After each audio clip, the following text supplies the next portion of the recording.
Nothing. I haven't touched it. Hey everyone, happy Monday. James Azar here with CyberHub Engage for our first ever live daily cyber briefing on YouTube.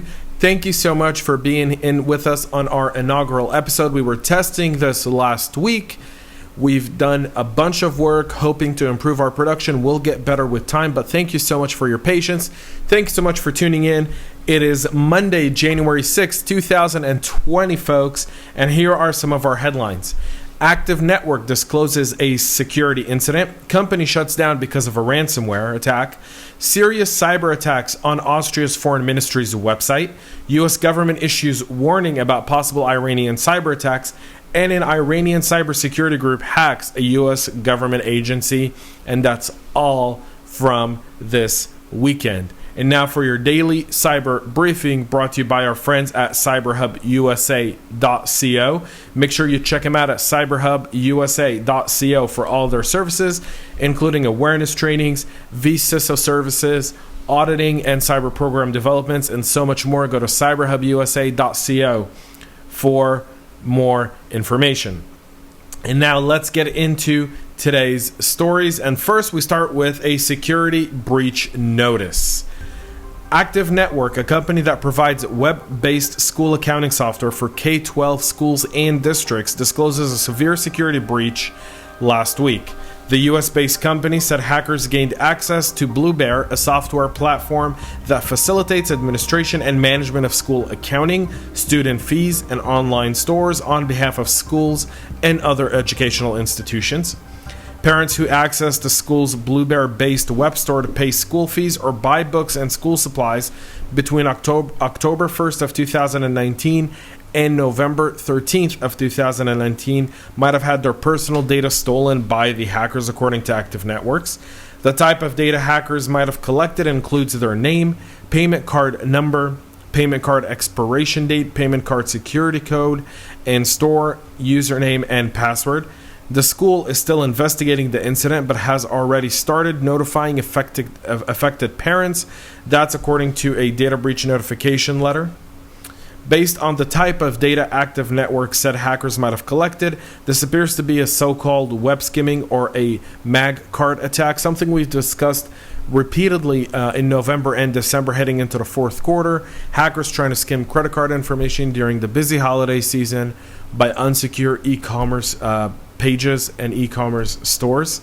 Hackers breached Active Networks' Blue Bear platform and planted malicious code on Blue Bear's school stores that collected user payment details in real time while they were paying for fees and products. The FBI did issue a security alert last October, just around the time this breach started, warning the U.S. private sector to deploy security measures and safeguards on their online stores against possible compromises. It's not that expensive to secure your payment page, but it's definitely something you want to do, because when you fall victim to a data breach, the payment providers that you use are going to increase their fees, and that's something that most people don't talk about. And we'll talk about something very similar here in our next story, where an Arkansas-based telemarketing firm sent home more than 300 employees and told them to find new jobs after an IT recovery effort didn't go according to plan following a ransomware incident that took place at the start of October of 2019. The employees of Sherwood-based telemarketing firm The Heritage Company were notified of the decision just days before the Christmas break via a letter sent by the company's CEO. Speaking with local media, some of the employees said they had no idea the company had even suffered a ransomware attack, and the layoffs were unexpected, catching many of the 300 employees off guard. The CEO, Sandra Franchek, wrote in a letter to employees, "Unfortunately, approximately 2 months ago, our Heritage servers were attacked by malicious software that basically held us hostage for ransom, and we were forced to pay the crooks to get the key just to get our systems back up and running," indicating that the company did pay the ransom to the hackers. She goes on to say that the data recovery efforts, initially estimated at 1 week, have not gone according to plan, and the company had failed to recover full service by Christmas time. Franchek said the company lost hundreds of thousands of dollars because of the incidents and have been forced to restructure different areas in the company. As a result of the botched ransomware recovery process, the company leadership decided to suspend all services, leaving more than 300 people without jobs. A local news outlet reported last month that dozens of employees have already filed for unemployment with local authorities even before the Christmas holidays, with many not expecting the company to actually survive. The CEO, Francesc, left the door open for people to get their jobs back, telling employees to call back on January 2nd for a status update in case the IT staff made headway with data recovery efforts over the holiday season. The same report said that when employees called the company yesterday, they were greeted with a recorded message from the company informing them that recovery efforts have not been successful and that users should really seek new jobs. Although we've made progress, the message said, there is still much work to be done. With that in mind, we do not prevent you from searching for other employment. Please take care of yourselves, your loved ones, and have a happy new year, the message said. The former Heritage Company employees told local news that they've lost faith that the company is going to ever recover from the ransomware attack. Here's the thing about this one, folks. Like we spoke just a minute about this earlier. These companies that fall victim in here, it appears to be that Heritage Company did pay the ransom and was still unable to recover their data. So while sometimes by paying the ransom you do get your data back, in this specific scenario, that was not the case at all. And these are victims of crimes that essentially take companies and affect local communities, like the Heritage Company, where 300 people are starting the new year unemployed, having to look for new jobs. To our next story, where Austria's foreign ministry has been targeted by a cyber attack that is suspected to have been conducted by a nation state. The Austrian government reported the attack late on Saturday, noting other European countries have also been targeted with similar attacks in the past. The ministry said the seriousness and the sophistication of the attack might have been carried out by a state actor. The hack started on Saturday night when people were out for the weekend, and experts warn it could continue for several days. The breach occurred on the same day Austria's Green Party backed forming a coalition with the Conservatives in Austria. It was recognized very quickly, according to reports, and countermeasures were taken immediately, according to a foreign ministry statement. The ministry said that despite all intensive security measures, there is never 100% protection against cyber attacks. That to be very true. They declined to give technical details about the assault or speculate on who might be behind it. Experts have informed us that these things can last for several days, the ministry added. The Austrian government reported the attack on Saturday, and also on the same day, Sebastian Kross's Conservative formed a coalition with the Green Party. A Russian group called Fancy Bear was suspected to have been involved and was blamed for a similar attack on the German parliament in 2015.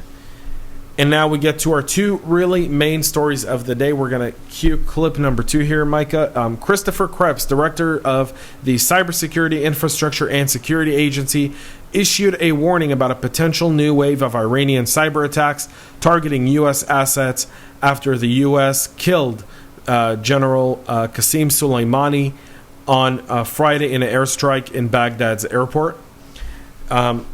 Director Krebs said, given recent developments re-upping our statements from the summer, Krebs issued this warning on Twitter. Bottom line is, brush up on your Iranian TPPs and pay close attention to your critical systems, particularly your industrial control systems, he added.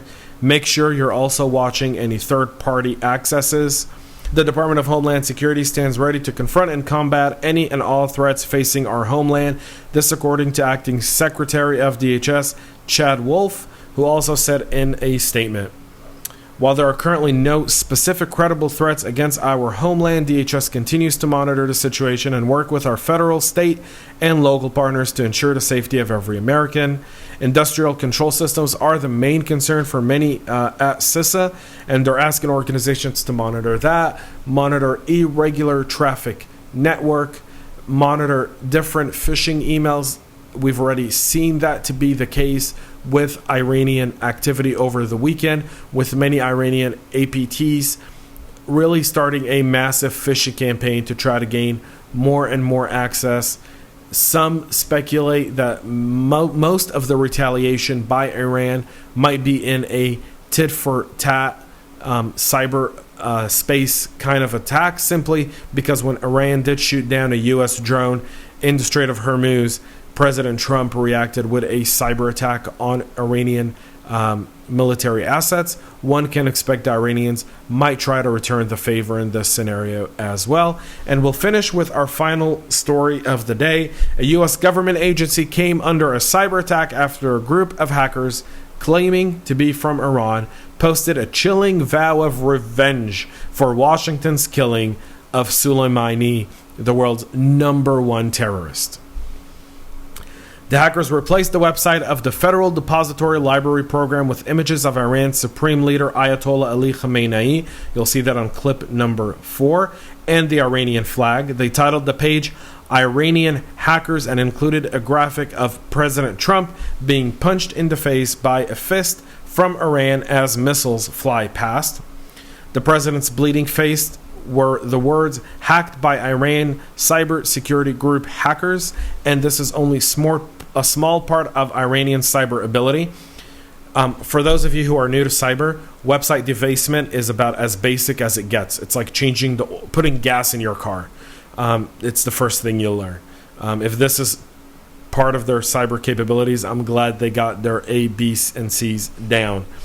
It was also captioned in Farsi and written down the following: martyrdom was Soleimani's rewards for years of impeccable efforts, because we all know that death is celebrated. With his departure and with God's powers, his work and path will not cease, and severe revenge awaits those criminals who have tainted their filthy hands with his blood and the blood of other martyrs. Says the pieces of Soleimani that still remain on that street that has so many lives of American soldiers and coalition forces, with Soleimani's idea of IEDs targeting coalition forces since the start of the Iraq War. U.S. government spokesperson for CISA claimed the website was taken offline soon after the image was posted. The spokesperson said, "We are aware of the website of the Federal Depository Library Program was defaced with pro-Iranian anti-U.S. messaging. At this time, there is no confirmation that this was an Iranian state-sponsored actor. The website was taken offline and is no longer accessible." They claimed the situation was being monitored by the agency with additional federal partners. Security experts since the killing of Soleimani have warned of cyber attacks could be part of Iran's retaliation for the airstrike. Iran state hackers are considered to be among the world's most aggressive. They could invest malware, triggering major disruptions to U.S. public and private sectors. Potential target includes manufacturing facilities, oil and gas plants, and transit systems. So, for those of you who are on the front lines fighting this battle every single day, we know that these attacks don't stop, they just keep coming at us. But pay close attention to Iranian TPPs. Establish contacts, if you haven't yet, with your local FBI or CISA representatives, as well as the Secret Service. They'll be your source for more information, up to the minute information of any trends that are going on that may not hit the wire as quickly as you'd like and could leave you exposed. So if you haven't done so, you can go to the DHS website and reach out to your local DHS contacts for CISA. Every state and every region has those, and develop those relationships to get information. This is our first live episode. We'll be in Dallas on February 4th and 5th for a live podcast and a private CISA roundtable. So if you are in the Dallas-Fort Worth area or San Antonio, Austin, and Houston and would like to attend our private CISA roundtable, you can do so by going to cyberhubengage.com. If you'd like to attend our live podcast, you can do so as well by going to cyberhubengage.com. We'd love to see you there. That's it for today's daily cyber briefing. Make sure to subscribe. Make sure you're getting this every single day, 10 a.m. Eastern Standard Time, with the latest cyber news. Thank you so much for tuning in. Thanks so much for listening. My name is James Azar. Have a great rest of the week and stay cyber safe.